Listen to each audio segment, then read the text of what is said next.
Well, thank you, everyone.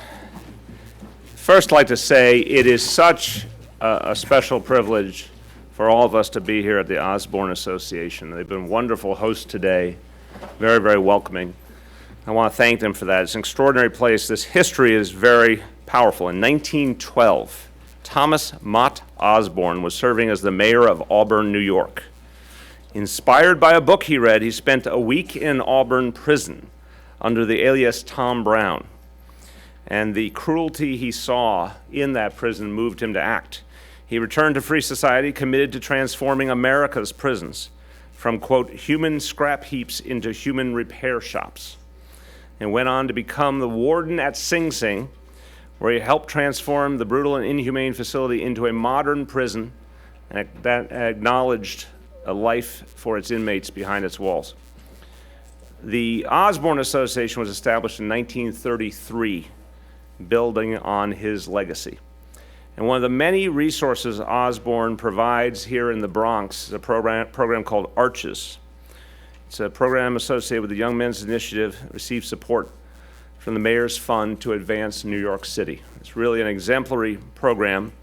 Chirlane and I just spent time with some of the individuals who are part of this program, and it's really wonderful to see the work that's being done here, the great people who work at Osborn, and also the people they're serving, helping them to move their lives forward, helping them to learn skills that will allow them to have a productive and consistent role in society going forward.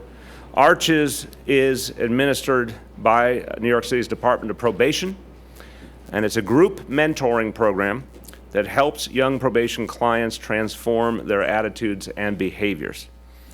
It works on everything from job training to substance abuse counseling. And this is a kind of partnership, a kind of holistic work that changes people's lives. The Mayor's Fund to Advance New York City, by its very definition, brings together innovative community partners like Osborn with city agencies and the broader philanthropic world to powerful effect. It's a model I've seen work before firsthand. It's a model that we had a variation on in the Office of Public Advocate. Ours was called the Fund for Public Advocacy, and it created a scholarship program for the dreamers, the young people who are not being treated fairly under our immigration laws. It helped create a program to make sure that young people could attain a GED, were given that opportunity. And we partnered with the Federal Reserve Bank of New York and the micro-lending organization Action to do a groundbreaking report on the state of immigrant-owned businesses in New York City and the needs they had in terms of city policy going forward so they could thrive and create jobs. So the Fund for Public Advocacy was able to do a number of important projects that connected directly to the goals we had in the Office of Public Advocate. Well, the Mayor's Fund will be approached in exactly the same manner. The Mayor's Fund is empowered to build partnerships among government agencies with forward-thinking community-based organizations, as well as civic-minded individuals, companies, and foundations. And the Mayor's Fund truly has an impressive track record, pushing innovative multi-agency efforts like the Young Men's Initiative through to fruition. Now, we'll be putting our own stamp on the Mayor's Fund, of course, focusing on our progressive values and our emphasis on outer borough communities and immigrant communities, and our emphasis on the needs of children and families. That will all be part of what we prioritize going forward with the Mayor's Fund.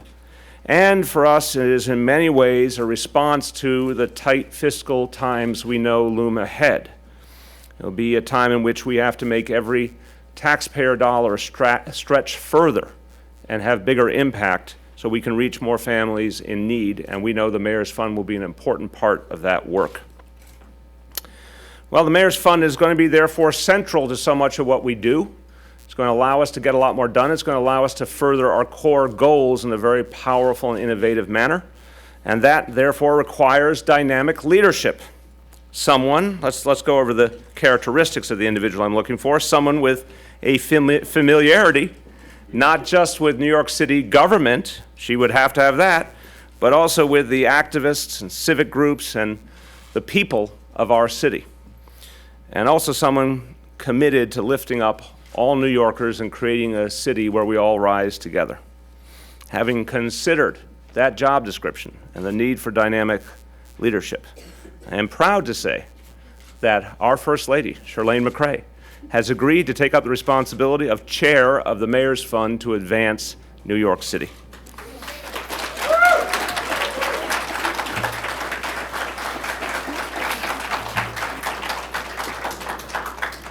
Now, as I've told the story many times, Chirlane and I met in City Hall. We met serving in Mayor Dinkins' administration.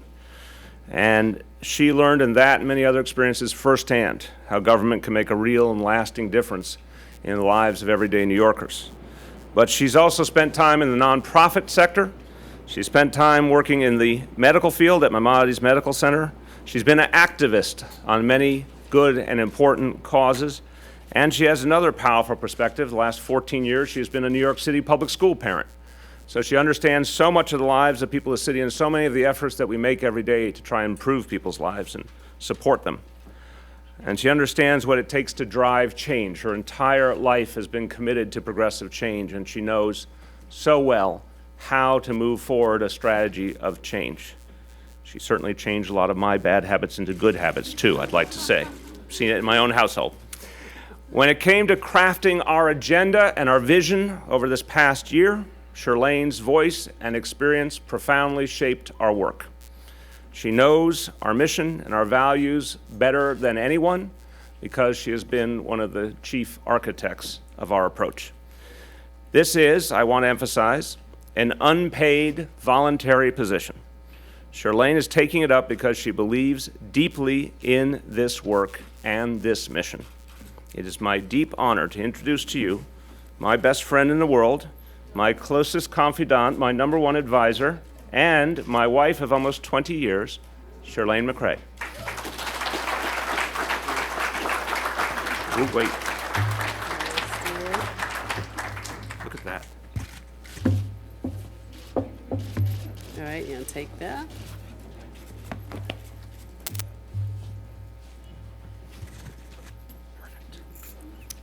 Thank you, Mayor de Blasio. You've never called me that before. It is such an honor to be named chair of the Mayor's Fund to advance New York City. But you may have to come over here, Bill, and pinch me. I just can't believe you have given this opportunity to, I can't believe you have been given this opportunity to serve the people of New York City.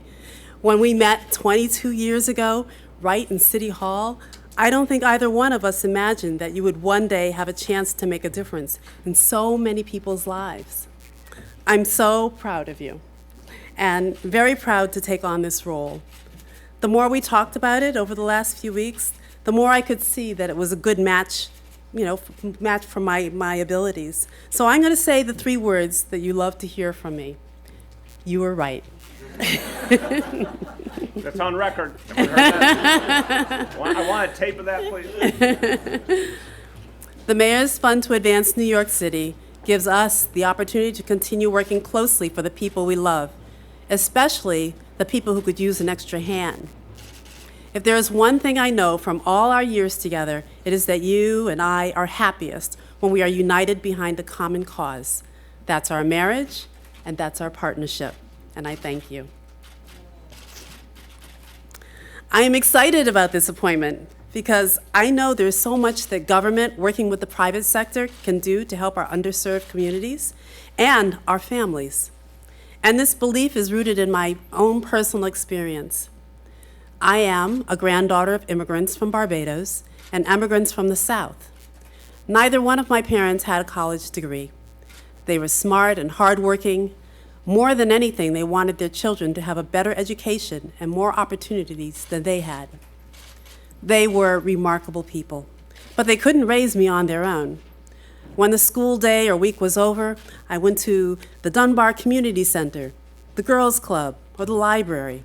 At the Springfield YMCA, I was a member of the swim team and the Leaders Corps. In fact, my first summer job was working there as a swim instructor and lifeguard when I was 14. Those government-supported programs and the people who staffed them helped to make me who I am today. And I have to say the same is true for our children.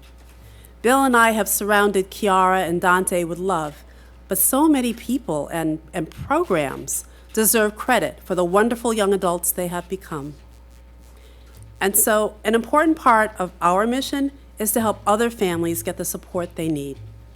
I want them to have access to the kind of resources my family depended on, because families, all kinds of families, need more support than ever.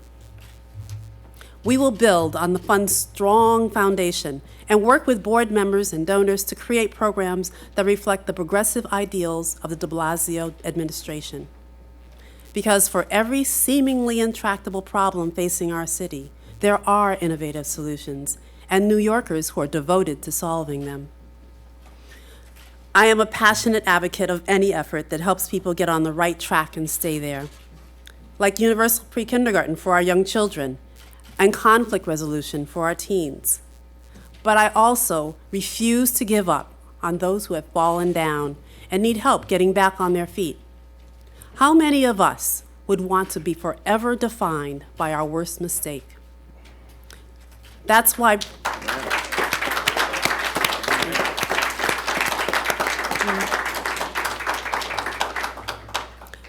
programs like the Osborn Association are so important.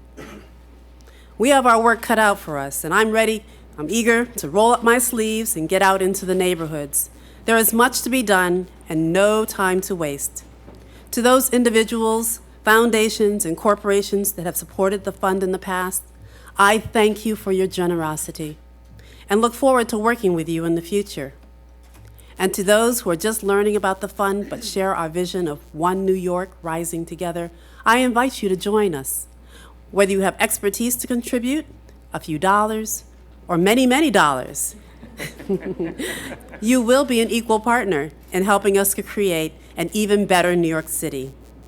Now, I know the official name of the organization is the Mayor's Fund, but it really is the People's Fund. And I am excited because I know that together we can create one city that rises together. Thank you.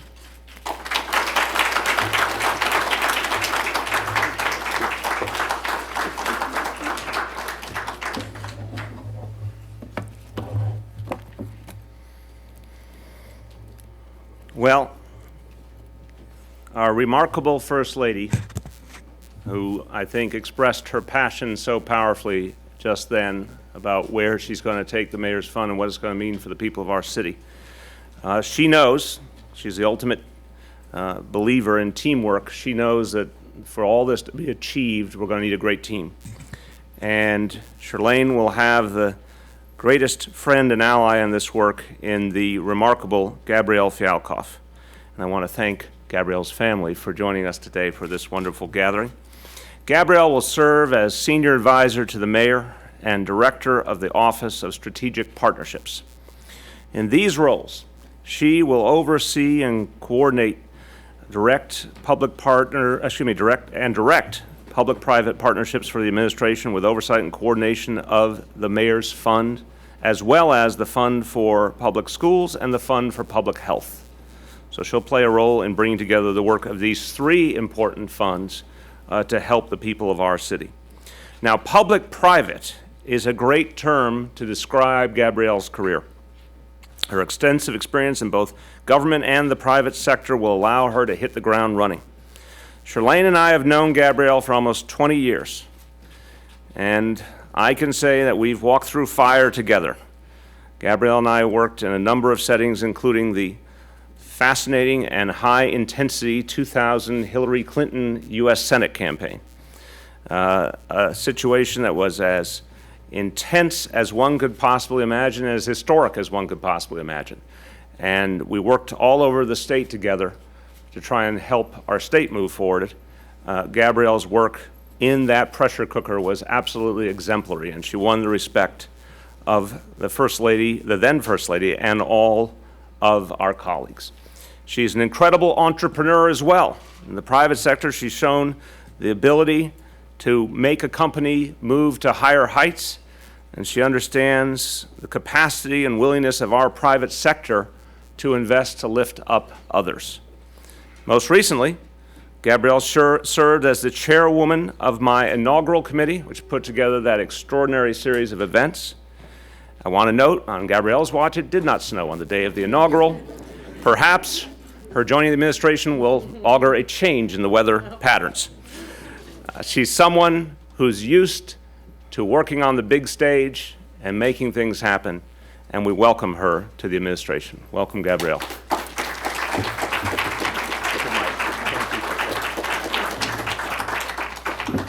Thank you.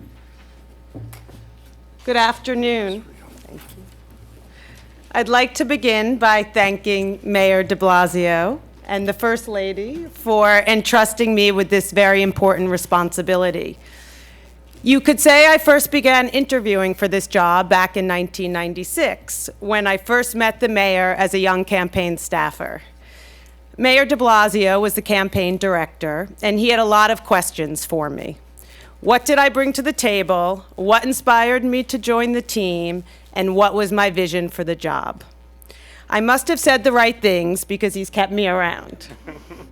I soon came to see the mayor as a mentor, someone who always makes time for the people and causes he cares about, regardless of his busy life. And I also met the First Lady and learned the secret behind the mayor's superhuman productivity. He has a partner whose gifts perfectly complement his own. I ended up working for the mayor on 3 different occasions and volunteering on his behalf even longer. Thankfully, he only interrogated me that first time. But the questions he asked me back in 1996 were the right ones. And as I take on these new roles, I want to make sure New Yorkers know how I would answer those questions today. First, what am I bringing to the table? It has been my privilege to work for 2 leaders who have done so much to help all New Yorkers achieve their full potential, Hillary Clinton and Bill de Blasio.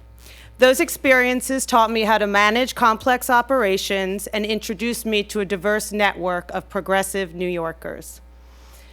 I also know what it takes to build and grow a successful, sustainable business in New York City.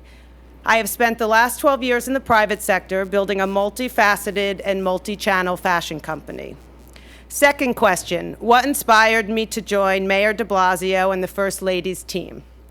The answer to that one is simple. I believe deeply in Mayor de Blasio's vision of New York, where every man, woman, and child has access to the resources they need to achieve their full potential. I have a 2-year-old daughter, and I couldn't look her in the eye if I didn't seize this opportunity to build a better New York for the next generation. Last question, what is my vision for this job? First and foremost, I am committed to making sure the organizations I will be overseeing share a purpose and a vision and never lose sight of their overarching mission, fighting economic inequality and lifting all New Yorkers up together.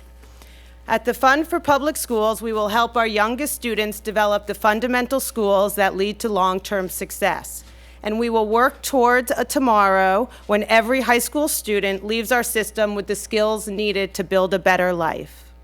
At the Fund for Public Health, we will build on the solid foundation left to us by the Bloomberg administration and engage New Yorkers in leading even longer and more productive lives.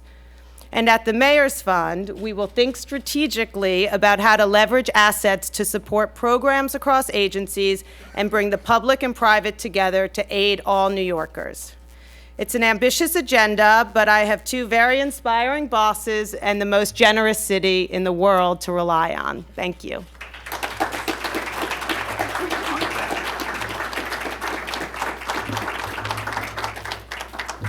Just want to finish by saying, want to give you a clear sense of our approach and our values here.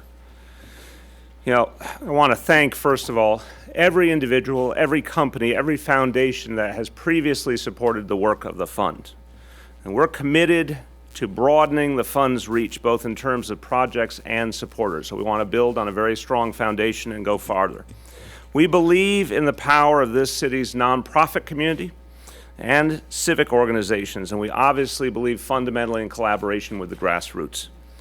To everyone who shares that vision for New York, the vision of one New York rising together, Consider this as your formal invitation to join us. And you can learn more at nyc.gov/fund. Now, a moment of Espanol. Chirlane conoce nuestra misión y nuestros valores mejor que nadie. Gabrielle entiende la capacidad y voluntad de nuestro sector privado para invertir en ayudar a los demás. Juntos estamos dedicados a ampliar el alcance del fondo en cuanto a sus proyectos y en cuanto a las personas y entidades que le brindan su apoyo. Now, with that, we're going to do on-topic questions first. Then we will go to off-topic. At the beginning of off-topic, I want to say something on a different matter, and then we'll take the off-topic. So first, on this topic, yes, Dave. Mayor, can we ask you, and also Ms. McCray, the same question? And you've heard this out there, and I don't mean it as a snarky question, but people who say, well, they voted for you, but they didn't vote for Chirlane.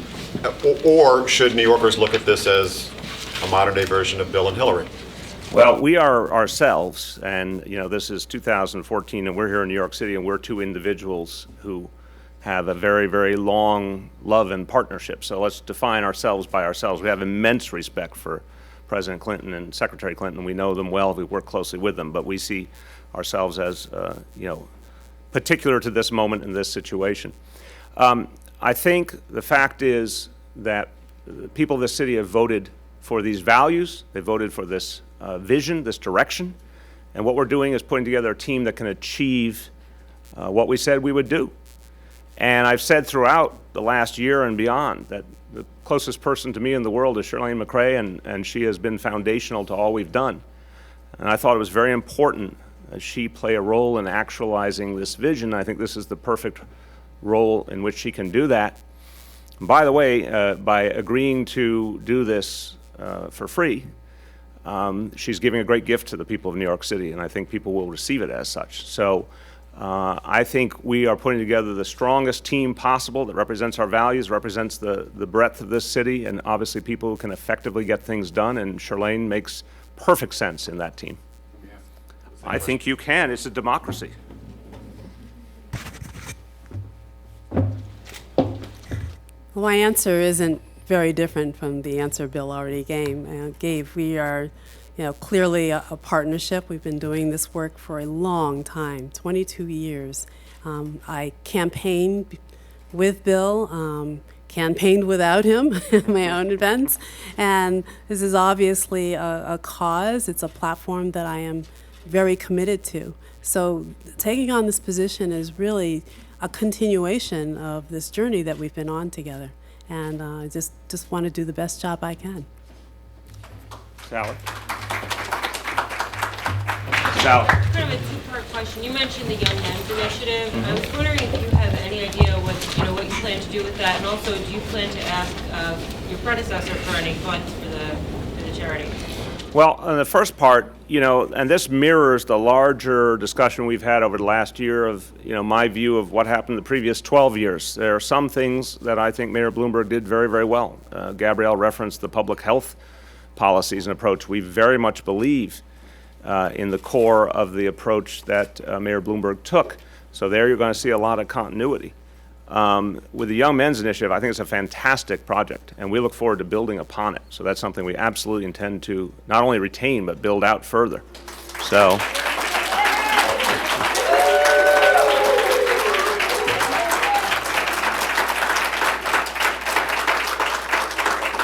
I want to say that the people have spoken. So other questions? Questions on topic. Kate. How big of a staff is the First Lady going to have at the Mayor's Fund? And will it be housed in its current offices or in new offices? It's going to be housed at 253 Broadway, where it is now, yep. And, I think we're going to mirror the kind of staffing that's been there previously. Let me ask if either one of you know the exact? Eight people.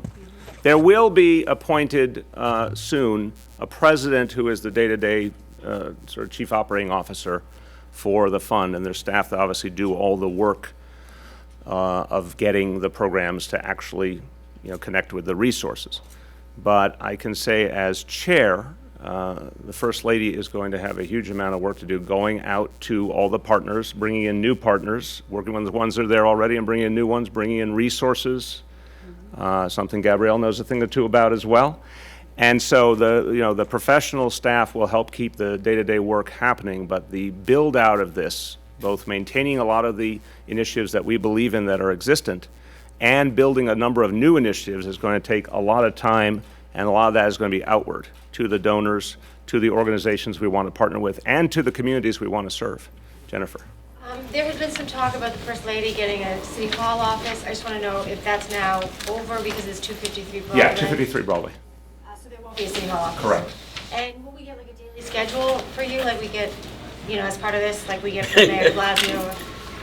I think in public matters, yes. I think there are other matters that are a lady's own business, right? That's right, yeah. Thank you, honey. Yes, in her public work, yes. Bobby. I assume the search process for this was a little different from for other. Yeah, you could say that. What was the? I posted it in the hallway of our second floor. I got one applicant. She seemed very strong. I interviewed her. I mean, seriously, were there other candidates considered, or was this? No. No. I think, look, this is something both very personal and intrinsic to what we're trying to achieve. I think when you think about this fund, what it does, and the role of chair, and certainly you can look at parallels in the past, this had to be someone who was as close to the core of what we're all about as humanly possible. And I think we can safely say that no one could compete with Chirlane McCray on that particular score. So she's the right lady for the job. On this topic, Rich. Mayor, did you ever envision a day when someone in your family would work for the city for less money than Mayor Bloomberg? Well, that's an interesting framing of a question, Rich. I don't think we envision, as we've talked about many times, I don't think, and Gabrielle just referenced, I don't think we all over the years saw this particular path coming. And it's an extraordinary thing that we're experiencing, and we hope that people in this city know with every fiber of our being, we're working every single day to achieve this agenda we've put forward. But I think, for Chirlane and I, we believe in our partnership, and it's very important to us humanly as well as in terms of our values to act on our partnership. And this is a particular way that we get to do it. And I know, let's face it, I know that when she reaches out to people to get them involved with a fund, there could be no greater ambassador, and people will understand how much I value and how much the administration values the work of the fund, given that the First Lady is the chair. Yes. Was it important for you that she worked for free, for image? No, well, we went to the Conflict Interest Board from the beginning, as we do with anything like this, and we presented it as the intention to work for free. We assumed that both as a matter of law and a matter of our values, that was the right thing to do, and they confirmed, of course, members of the Bloomberg family had done the same thing, and that was the right thing to do. Yes. You've spoken frequently about your wife being your closest advisor, and she's been involved with other initiatives, for instance, the pre-kindergarten push. Yes. She's narrating a video and such of that nature. Will that continue? Will she continue to do other things? Yes. Can you elaborate a little bit on that? Well, I mean, the pre-kindergarten effort, as you know, is our number one initiative, and Chirlane's already been deeply involved, and she'll continue to be involved. Remember, she is taking on the role of chair of the Mayor's Fund, and she also has a variety of roles associated with being First Lady. There are a number of things that she's going to do as First Lady, many times representing me on a variety of issues, a variety of events. But the UPK effort is something we're all involved in deeply. So you'll see a lot of her energy going in that direction. Just a quick follow-up. Do you anticipate any more official capacities being added to? I think that's a lot of capacities. I think between the work of First Lady, and there's a lot of pieces to that, chair of the Mayor's Fund, and debate partner to Dante Deblasio. I think she has a lot of things on her plate, and that will keep her very, very, very busy. But I think the central point is these are two roles But what is true of both roles, First Lady and Chair of the Mayor's Fund, is they're both connected to our core agenda. Michael. My question is for both of you. As the First Lady goes about her mission here at the fund, I mean, there might be times when folks either in the city administration or outside disagree with the First Lady. Are there any steps that both of you are taking to make sure that people feel comfortable that they can disagree with the First Lady or have an opportunity to share those views with you, and that you're not going to be, somehow penalized because... I think, first of all, if you're talking about the larger public, I would say New Yorkers don't have a lot of trouble disagreeing. As a general rule, I think people are perfectly blunt in this town, and I think if people have any disagreement with Chirlane or I about any policy or anything we're doing, we'll hear about it. We do all the time. If you're talking about more internally, I would simply say this is a variation on what we've experienced over the last year and more. Chirlane's been deeply involved in everything I've done. And because it's a partnership, just like my colleagues will tell me when they disagree with me, because we create that kind of atmosphere where there can be an open discussion, I'm sure they will do the same with Chirlane, and they'll do the same to both of us together on different issues. I have a leading expert here from the last 18 years that I could make a long list of times that Gabrielle has raised things that she disagreed with me on, and we work them out as professionals, because that's what professionals do. We want great people who are going to be critical thinkers. So I think it's already a part of our reality, and I think people will feel comfortable raising any concerns. How much independence will the new chair of the fund be awarded, and what if there is a disagreement over a program being funded that you feel perhaps should not be, or something similar? I think, like every part of government, think about anything else that we do. Think about all of the city agencies. I choose people I think are the right people for the job, and by definition respect their judgment. If I disagree, it's something we talk through. But the broad template is very consistent. You choose people you think already have your values, and you empower them to get the job done. And then in human life, there will be disagreements, and then everyone comes to the table and works it through. So I don't think it'll be particularly mysterious. Yes. Michael Bloomberg helped fund the Young Men's Initiative, a big part of it actually. How do you plan to actually fund it and build upon it? Well, again, I'll start, and if either one of you wants to join in, feel free. I think there's a lot of organizations in this town, companies, individuals, who want to further this mission on every level. If the central thing we came here to do was to address inequality, to address the affordability crisis, to try to create a more just city, I can't tell you how many people I've spoken to from the foundation world, the business community, those who happen to be private donors, who believe in this mission or believe in particular parts of it very personally and want to support it. So I think we'll have ample partners in this endeavor. It's a different model. By the way, let me offer a clarification for everyone here. Michael Bloomberg, as a mayor, was not typical. Most of our mayors did not have $25 billion. So the typical mayor or governor anywhere in the country is someone who doesn't necessarily have a lot of money, has to build support for their initiatives from a lot of different sources.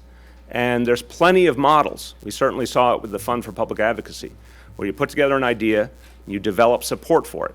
It's a very entrepreneurial exercise. Chirlane's a very persuasive person. It's going to take a lot of persuasion, a lot of shoe leather to get the kind of coalitions together to achieve things. Gabrielle is an extraordinarily effective person. It's going to take a lot of hard work to pull together the resources. It's not the same as me writing a check, but we will get it done. Yes. This is a question for the First Lady. Taking on this new role does open you up to more scrutiny. How are you feeling about it going into this new position? I don't have anything to hide. Break it on down, girl. Break it on down. Last question here, guys. Last question on this topic, yes. Okay, you had, and also the First Lady, wondering, you didn't answer Sally's question earlier about whether or not you would approach Mayor Bloomberg about writing any checks or giving money to the mayor's fund. And I was wondering if your previous, maybe tense relationship with him would have an impact on that. I think there's a lot of areas where I agree with the mayor and a lot of areas where I disagree with him. Obviously, in the last days, I signed on to his, I think, extraordinary and appropriate effort to work on issues of gun control in this country. I just mentioned the public health areas, and I've many times mentioned a lot of the environmental areas where I agree with him. I'm sure he's watching the things that we're doing and what we're focused on. If he reaches out to me at any point, we'll be very open to having that conversation. If I see something that I think is a particularly good way to work together, I'll reach out to him. And I think there'll be a very productive, professional spirit to those conversations. But the answer to your core question is there is no immediate plan or specific plan for that. All right, let's go to off topic, but let me do a little statement up front. I'd like to give you an audio-visual aid. This is from yesterday. We did a press conference on the storm situation.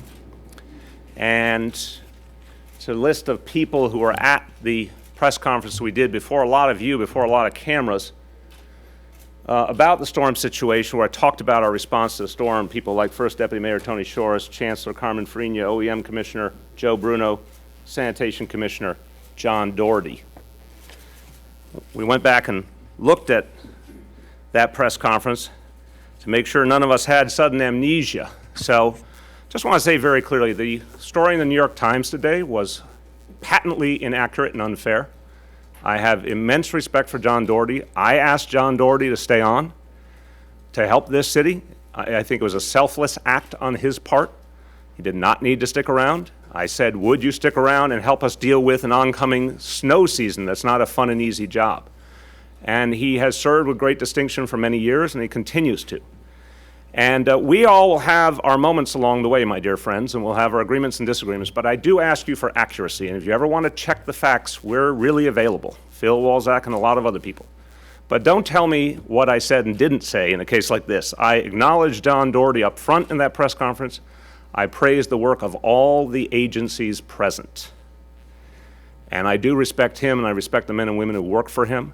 So any effort to put down a good public servant who's doing his job with inaccurate reporting, I reject. Just wanted to make that clear. With that, we welcome off-topic questions. Rafael. Yes. The State Attorney General is investigating once again the Puerto Rican Day Parade.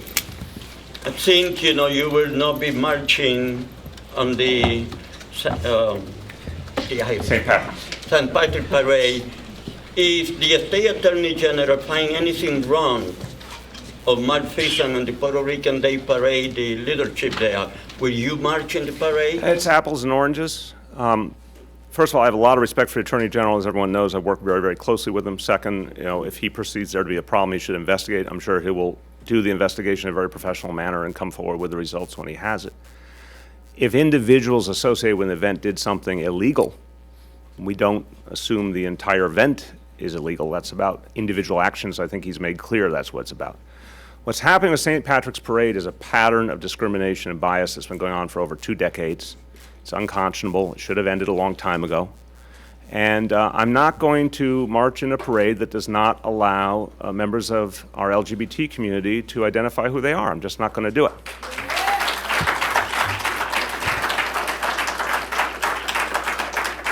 Yes. Governor Cuomo said last week at a local event in Borough Park, through his representative, of course, that the full-day pre-K plan would also include parochial and private schools. I'm just wondering if your full-day pre-K plan would also include that. The current city approach to pre-K includes some parochial schools, both Jewish and Catholic, some charter schools through affiliated organizations. Current state law does not allow a charter school per se, but I used the example the other day, the Harlem Children's Zone has an affiliated organization that provides the programming. So what we've said is we will continue that current approach as we build out pre-K. So the answer is yes. Yes. Mayor de Blasio, the Daily News had a story today about this absent teachers reserve. Do you plan on putting these teachers back in the classroom, and have you talked to the union about this? I've not talked to the union about it. Obviously, it was let me just clarify. Last year, it was an issue in union forums, but I have not had a specific conversation since becoming mayor. The DOE does not have a specific plan yet. I don't think the reporting captured that accurately. The DOE has to look at the issue. It's a very big issue, but there's not a specific plan of action. If there were such a plan, it's something I would approve. Yes, Melissa. Mr. Mayor, two subjects, if possible. First, a group of Hispanic elected officials and fifth grade girls who attend girls' prep held a news conference earlier today worrying about the moratorium on charters, preventing them from having their school continue into its next phase of middle school. Those girls said that they feel like they are among the children who you campaign to help in your Taylor Two Cities campaign. They're mostly children of color. They want to go to good colleges. What do you say to those girls who are worried about their future and whether or not girls' prep will be able to continue as a First of all, I want to rephrase a little bit here. The moratorium is on school closures and co-locations. It's not a moratorium on charters because we have a lot of charters right now. So I just want to make sure we're all speaking the same language. We have a be co-located as a middle school. But So let's start at the beginning. A charter can move forward without a co-location. A charter can move forward without a school closure. There are charters here and all over the country that operate standalone in their own buildings. So the fact is, I've said, I think, in a lot of different ways. Let's separate the pieces. Charters now serve about 5% of our kids in public school. That's important. And we care about those kids, and we're willing to work with the charters that fulfill our standards. We want charters to serve every kind of child. We want them to mirror the populations in the districts they're in. Same rough percentages of English language learners and kids with special needs.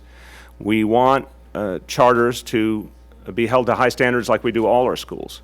We don't want any double standard that favors charters over traditional public schools. There was such a double standard in the previous administration. We won't accept it. We don't want political favoritism determining the course for certain charters. There was such favoritism in the previous administration. I've said it frequently. So we will work with the charters that live by the standards that we're talking about, which are pretty universal, the same standards we hold our district schools to, and there are some very good charters doing that right now. There are even some charters that are surpassing the percentages of a district school in terms of some kids who have particular needs. When it comes to the rent issue, equally we've said, a charter that is part of a structure that has tremendous resources, and there are some, we will ask rent like cities and states do all over the country. All over the country. It's the norm in many parts of the country. But I went a step further and said that those charters that don't have particularly substantial resources, we're not going to ask for rent. And that's a policy we will formalize in the coming months. So I don't want the pieces to all be blended together unfairly. For kids in charters now that are doing well, we're going to be there with them every step of the way. With kids in charters that are not doing what they should do, we're going to push them to do better. For kids in charters who are going to start up standalone within the existing cap, there's a pathway for them. And at some point, we will resolve the question of the co-locations and the closures by coming up with a better approach, and then that'll be the time for a new discussion. But there's a lot of moving parts. We do care about those kids implicitly.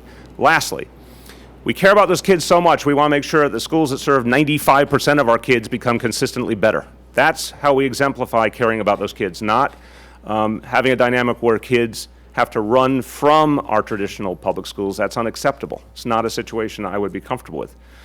We have to create a dynamic where our schools are moving forward together. That's why we need full-day pre-K for every child. That will lift up the whole school system. That's why we need after-school for every middle school child. That's why we have to get away from over-focus on standardized testing. There's a series of things we're going to do to start to focus better on the 95%.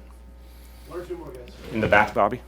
There's an ECS case, a girl in Queens that died and her mother was charged. I don't know if you're familiar with the details of the case, but I wonder if you had any reaction to it, and any sense of whether ECS is maybe erring too much on the side of trying to keep families together and maybe leaving kids in a dangerous situation. A couple of things. These cases affect me very personally as a parent, and I cannot ever hear these reports and not feel something very strongly. So I'm deeply disturbed that we lost 2 children. And there's going to be a full investigation of each case, and as we have the details, we'll provide them. There's going to be an examination of what each case tells us in terms of potential changes. But further, there's going to be a much deeper review of the policies and practices at ACS. We're going to take a very deep look and come back to the public with a vision of how we move forward. But I cannot accept the death of any child, and we have to make sure we're doing everything possible to protect our children. Mike. Some folks are wondering whether or not you're going to reach out directly to the St. Patrick's Day parade organizers and try to convince them to change the policy. Is that something that you would consider doing? Consider, yes, I do not have a plan to, because I don't know what would be most effective, is the honest truth. If that would be effective, if such a dialogue could help to open up a possible way forward, I'd be very open to it. I can't accept the current discriminatory dynamic. By the way, in Queens, you have a St. Patrick's Day parade for all that celebrates the tremendous Irish heritage of this city, but is inclusive of all in a very open manner. And I said the other day, I'm going to go all over the city celebrating Irish culture and Irish heritage, and I'll participate in any event that's truly open to all, but an event that's exclusionary I won't be a part of. But if it turns out that there is a possibility for a real dialogue, for a long-term solution, I'd be very open to being a part of that. Thank you, everyone.